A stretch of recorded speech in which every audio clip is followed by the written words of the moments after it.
বাংলাদেশের রাজনীতিতে আমরা অতীতে দেখেছি যারা বিজয় লাভ করে তারা রাষ্ট্রের মালিক হয়ে যায় তাৎক্ষণিক, আর যারা দেখা যাচ্ছে যারা বিজয় হয়েছে তারা 51 পেল আর যারা 49 পেল তারা তাৎক্ষণিক পর্যায়ে হয়ে যায়। আমি যদিও আইনের অত বিশেষজ্ঞ না, তবে যতটুকু সাধারণ মানুষ হিসেবে আইন বুঝি, আমার মনে হয় রাজ্জাকি ভাইয়ের কিছু কথার সাথে আমি একমত হতে পারছি না। উনি বলেছে যে অতীত থেকে আমরা কোনো শিক্ষা নিয়েছি কিনা, আমার মনে অবশ্যই নিয়েছি আমরা। যেমন আপনি দেখবেন বাংলাদেশের ঐতিহ্যগত নির্বাচনের যদি আপনার পূর্ব ইতিহাসগুলি দেখেন, নির্বাচনের পর বিজয়ী দল এবং যারা পরাজিত দল হয় এদের মধ্যে কিন্তু একটা বাকযুদ্ধ চলে। নির্বাচন কারচুরি হয়েছে, নির্বাচন ইঞ্জিনিয়ারিং হয়েছে, কিন্তু this is the first time সবাই কিন্তু রেজাল্টটা মেনে নিয়েছে এবং কোনো অভিযোগ নাই। এটা কি আমরা শিক্ষা নিইনি? অবশ্যই।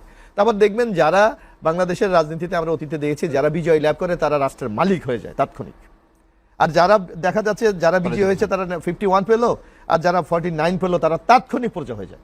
কিন্তু এবারই প্রথম দেখেন যে বিজয়ী হওয়ার পর জনাব তারেক রহমান আমাদের যিনি মাননীয় প্রধানমন্ত্রী, উনি কিন্তু যারা পরাজিত হয়েছে মানে অর্থাৎ নির্বাচনে জিতেছে কিন্তু ক্ষমতায় যেতে পারে নাই, সে জামাতের আমিরের বাসায় গিয়েছে, এনসিবির নাহিদের বাসায় গিয়েছে, চরমনাইর ইসলামী আন্দোলনের বাসায় গিয়েছে। তাহলে এটা কি আপনি অতীত থেকে শিক্ষার নতুন সংস্করণ না? আপনাকে এটাকে অভিনন্দন জানাতে পারি না আমরা?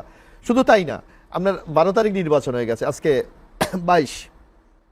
10 দিন। বাংলাদেশে উল্লেখ করার মতো একটা নির্বাচন সংক্রান্ত কোনো ঘটনা ঘটেছে? তো এইটা কি আমরা অতীতে শিক্ষা নিইনি? আমার মনে হয় অর্জন আমাদের অনেক কিছুই আছে, অর্জন আমাদের অনেক কিছুই আছে, আমরা এগিয়ে যাচ্ছি। আরেকটি বলেছে, আমি জানি না রাজ্জাকি ভাই বিজ্ঞ আইনজীবী, সেই কথাটা কিভাবে বলে যে এই নির্বাচন এখন কেন? নির্বাচন তো হওয়ার কথা ছিল 29 সালে। আমরা ওটা বলছি সংবিধান মানা, আমি সংবিধান মেনেই আমি কি বলছি, আমি এই সংবিধানকে আমি মেনেই বলছি। আমার প্রাইম মিনিস্টার রিজাইন করেছে, আমি ধরে নিলাম আন্দোলনের মধ্যে চলে গেছে, ওইটা আমরা বলি, কিন্তু ওনারা তো অফিসিয়ালি রিজাইন করেছে। মহামান্য রাষ্ট্রপতি সংসদ ভেঙে দিয়েছে, তাহলে উপায়টা কি? আমাকে তো নির্বাচনে যেতেই হচ্ছে। সুতরাং 29-এর যে ধোঁয়াটা কেউ কেউ তুলছে, এটা কিন্তু সাংবিধানিক ব্যাখ্যা এটা টেকে না, বরং আপনাকে মাস নির্বাচন হতেই হবে। এক। আরেকটি বলেছে জুলাই আন্দোলনকে আমরা ভুলে গেছি না। আপনি দেখবেন আমাদের মাননীয় প্রধানমন্ত্রী উনি কিন্তু জুলাই অভ্যুত্থানকে স্বীকার করেই হাদির কবর জিয়ারত করেছে, আবু সাইদের কবর জিয়ারত করেছে, যেখানে এই জুলাই যে স্মৃতিগুলি আছে সেখানে উনি কিন্তু সেই শ্রদ্ধা নিবেদন করেছে। এবং উনি আমরা বলেছি জুলাইয়ের শপথ অনুষ্ঠানটিও একটু ব্যতিক্রমী একটা অনুষ্ঠান হয়েছে, একটা প্রকাশ্যে রাজপথ হয়েছে। হ্যাঁ, এখানে সংকটটা কোথায়? যে রাজ্জাকি ভাই যে সংকটটা বলেছে যে বিএনপি জুলাই এই যে গণপরিষদের, এটা আমরা শপথ নেইনি। আমি তো এই সংসদের একজন সদস্য, আমরা কনস্টিটিউশনকে ফলো করে কিন্তু আমরা এগিয়ে যাচ্ছি। হ্যাঁ, কনস্টিটিউশনের মধ্যে নানা প্রশ্ন থাকতেই পারে, কারণ এই সরকারটা কিন্তু 106-এর আদেশের মাধ্যমে হয়েছে, সুতরাং অনেক জায়গায় কিন্তু বিচ্যুতি আছে। কিন্তু তারপরও আমরা চেয়েছি যে নির্বাচনটা সাংবিধানিক কাঠামোতে হয়েছে, সেই কাঠামোটা বজায় রেখে আমাদের শপথের যে আর্টিকেল, নিশ্চয়ই দুই বিজ্ঞ অ্যাডভোকেট আছেন, সেখানে একটা শপথের একটা শপথ বলা আছে। আপনি এখন যে প্রশ্ন আপনি দেখবেন কিছু কিছু জায়গায় বিভিন্ন যারা আইনি এক্সপার্ট তারা কিন্তু বলছে জামায়াতে ইসলামীর এমপিশিপ নাই, কারণ তারা 2টা শপথ দিয়েছে। প্রথম শপথ যদি তারা নিয়ে থাকে, দ্বিতীয় শপথ নিলে আগের শপথের কার্যকারিতা থাকে না। আমি জানি না এটা আইনের ব্যাখ্যাটা কি, সুস্পষ্ট ব্যাখ্যা আমার কাছে নাই। তো এই সংকটটা তৈরি হোক, এটা আমরা চাই নাই। যার জন্য আমরা বলেছি যে আমরা প্রচলিত যে আমাদের শপথের বিধান আমাদের কনস্টিটিউশনে আছে সেটা আমরা নিয়েছি। এবং জুলাইয়ের যে কমিটমেন্টগুলি আপনারা দেখেন যে কমিটমেন্ট এখানে বলা হচ্ছে আমরা কি জুলাইয়ের চেতনা ধারণ করেন? অবশ্যই করি।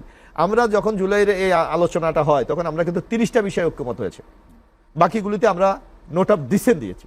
এবং আমরা যখন এই ঐক্যমত কমিশনের রিপোর্টটা প্রথম প্রকাশিত হয় তখন কিন্তু নোট অফ ডিসেন্ট তারা প্রকাশ করেছিলেন, কিন্তু যখন সিগনেচারের জন্য এটা রাজনীতি আহ্বান করা হয়েছে তখন এই তারা নোট অফ ডিসেন্টটাকে অ্যাভয়েড করেছে।